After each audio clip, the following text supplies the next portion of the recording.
குரங்கு பிரதம மந்திரி. ஒரு முறை ஒரு புத்திசாலி அறிஞர் ஒருத்தர் காட்டு வழியா போய்கிட்டு இருந்தாரு. அப்ப ஒரு குரங்கு அங்க படுத்து தூங்கிக்கிட்டு இருந்துச்சு. விளையாட்டா அந்த குரங்கோட வாலை மிதிச்சாரு. அந்த அறிஞர் அப்பதான் தெரிஞ்சது படுத்திருந்தது குரங்கு இல்ல, அது ஒரு அரக்கன்னு. ரொம்ப கோபமான அரக்கன் தன்னோட வாலை மிதிச்சா அறிஞரை குரங்கா மாறி பொண்ணு சாபம் கொடுத்தான். உடனே அந்த அறிஞர் குரங்கா மாறிட்டாரு. சிறு பிள்ளை போல தான் செஞ்ச தவறினால இப்படி குரங்கா மாறிட்டமேன்னு வருத்தப்பட்ட அந்த அறிஞர் அந்த காட்டிலேயே வாழ ஆரம்பிச்சாரு. ஒரு நாள் அந்த பக்கமா வந்த பயணிகள் 2 பேரு ஒரு மரத்தடியில தங்கி இளைப்பாறினாங்க. அதுல ஒரு பயணி சொன்னாரு, நாளைக்கு நம்ம அரண்மனையில ஒரு போட்டி நடக்க போகுது. அதுல யார் தங்களோட அறிவை காட்டி ஜெயிக்கிறாங்களோ அவங்களுக்கு பிரதம மந்திரி பதவி கொடுக்க போறதா அரசர் அறிவிச்சு இருக்காருன்னு சொன்னாரு. இத மரத்தடியில இருந்து கேட்ட குரங்கு தானும் அந்த போட்டியில கலந்துக்கிட நினைச்சது. உடனே பட்டணத்துக்கு போன அந்த குரங்கு போட்டி நடக்கிற திடலுக்கு போச்சு. அங்க போட்டிக்கு தயாரா வந்திருந்த அறிஞர்கள் நிக்கிற வரிசையில அதுவும் நின்னுச்சு. அத பார்த்த காவலர்கள் ஆச்சரியப்பட்டு போனாங்க. அந்த குரங்கு போட்டிக்கு பதில் எழுதுற ஓலையில் தன்னோட பேரை எழுதி இருந்த பார்த்ததும் இந்த குரங்குக்கு வாய் பேச முடியலனாலும் எழுதி புரிய வைக்கிற திறன் இருக்கு. அதனால இதுவும் போட்டியில கலந்துகிடலாம்னு அறிவிச்சாங்க. போட்டி திடலுக்கு வந்த அரசர் எது கனமானது, இறகா இல்ல கல்லான்னு தன்னோட முதல் கேள்வியை கேட்டாரு. எல்லா அறிஞர்களும் தங்களுக்கு தெரிஞ்ச விடைகளை எழுதுனாங்க. சிலர் அறிவியல் பூர்வமா எழுதுனாங்க. ஆனா குரங்கு அது சூழலை பொறுத்தது. இலகுவான மனசு குரங்கு. வித்தியாசமான அணுகுமுறைய பார்த்த அரசர் குரங்கையே கவனிக்க ஆரம்பிச்சாரு. அடுத்ததா ஒரு பசியோட இருந்த முதியவருக்கு முன்னாடி அரசு கஜானாவிலிருந்து கொண்டு வரப்பட்ட ஒரு தங்க நாணயத்தை வச்சுட்டு, இப்ப இத யாருக்கு கொடுப்பீங்க, அரசருக்கா இல்ல பசியில இருக்கிற முதியவருக்கான்னு கேட்டாரு. அரசர் எல்லா அறிஞர்களும் அரசரை விட பசியோடு இருக்கிற முதியவருக்குத்தான் கொடுக்கணும்னு சொன்னாங்க. அதுக்கு குரங்கு என்ன விடை எழுதி இருக்கும்னு எல்லாரும் ஆவலா பார்த்துக்கிட்டு இருந்தாங்க. அப்ப அரசர் குரங்கு எழுதி இருந்த ஓலையை எடுத்து படிச்சாரு.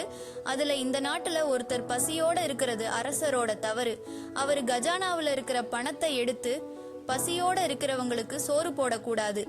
ஆனா கஜானாவை எதுக்கு அரசருக்கு கொடுத்திருக்காங்கன்னு புரிஞ்சுகிட்டு நாட்டுல இருக்கிற வரிகளை குறைச்சி அதே நேரத்துல கஜானாவை வருமானம் உயர்த்தி யாருமே பசியோட இருக்காத அளவுக்கு பாத்துக்கிடணும். அதனால இந்த பணம் அரசருக்கு கொடுத்து அந்த முதியவருக்கு பசி ஏற்படாத வண்ணம் அவருக்கு நிரந்தர வருமானம் கிடைக்க வழி செய்யணும்னு அதுல எழுதி இருந்தது.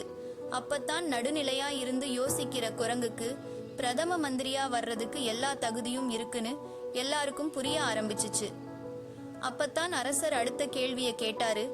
எல்லாரையும் அரண்மனைக்கு அருகில இருக்கிற மாந்தோப்புக்கு கூட்டிட்டு போய் அங்க வாடி போய் இருந்த மாமர செடிகளை காமிச்சு இதை எப்படி வளமான செடியா மாத்தலாம்னு கேட்டாரு. அதுக்கு நிறைய பேர் இது ஏற்கனவே பெரும் பகுதி செத்துடுச்சு, அதனால இத அப்புறப்படுத்திட்டு புது மாமர செடிய இங்க வைக்கலாம்னு ஆலோசனை சொன்னாங்க. ஆனா குரங்கு மட்டும் செடிய பார்க்கவே இல்லை. அதே மாதிரி வாடி இருந்த மத்த செடிகளோட வேர் பகுதியில இருந்த மண்ணை ஆரஞ்சிச்சு. அடுத்ததா வளமா செழிப்பை வளர்ந்திருந்த செடிகளோட வேர் பகுதியில இருக்கிற மண்ணையும் ஆராய்ஞ்சிச்சு. அதுக்கப்புறமா தன்னோட ஆலோசனைய ஓலையில எழுத்துச்சு அந்த குரங்கு. அதுல இந்த செடிய சுலபமா காப்பதிடலாம். நான் நல்ல செடி மற்றும் வாடி போட செடிகளோட மண் வளத்தை பார்த்தேன். ரெண்டுமே மாதிரி இருந்துச்சு. அதனால மண்ணுல எந்த பிரச்சனையும் இல்ல. ஆனா இந்த வாடி போட செடிகள் மேல அதிகமான நிழல் விழுகுது. அதனால் கொஞ்ச நாள் நல்லபடியா வளர்ந்தாலும் மரம் ஆகிற அளவுக்கு போதிய வெளிச்சம் இந்த செடிகளுக்கு இல்ல. அதனால இந்த செடிய பிடுங்கி நல்ல வெளிச்சமா சூரிய ஒளி படுற இடத்துல நட்டா இந்த செடியே நல்ல மரமா மாறும்னு எழுதி இருந்துச்சு. அதுக்கப்புறமா குரங்குதான் பிரதம மந்திரின்னு போட்டி நடத்தின எல்லாரும் சொல்லிட்டாங்க. உடனே ராஜா, நமக்கு நல்ல மந்திரி கிடைச்சிருக்காரு, அவரு நம்ம கிட்ட வந்து சேர்ந்த இந்த விஷயத்த நாம் கொண்டாடணும்னு சொல்லிட்டு ஒரு பெரிய மூட்டை நிறைய பொரிய குரங்கு கிட்ட கொடுத்து எல்லாருக்கும் சமமா பகுத்து கொடுங்கன்னு சொன்னாரு. ஆனா அந்த குரங்கு எல்லாருக்கும் முதல்ல கொஞ்சம் பொரிய மட்டும் கொடுத்துச்சு. அத பசியோட இருந்தவங்க வேகமா சாப்பிட்டு முடிச்சாங்க. அவங்களுக்கு இன்னொரு தடவை பொறி கொடுத்துச்சு. திரும்ப பொறி வேணும்னு கேட்டவர்களுக்கு கொஞ்சம் பொறி கொடுத்துச்சு.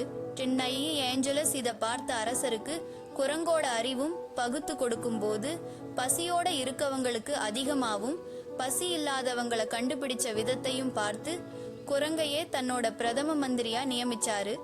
அடுத்த நிமிஷம் அந்த குரங்கு திரும்ப அறிஞரா மாறிடுச்சு.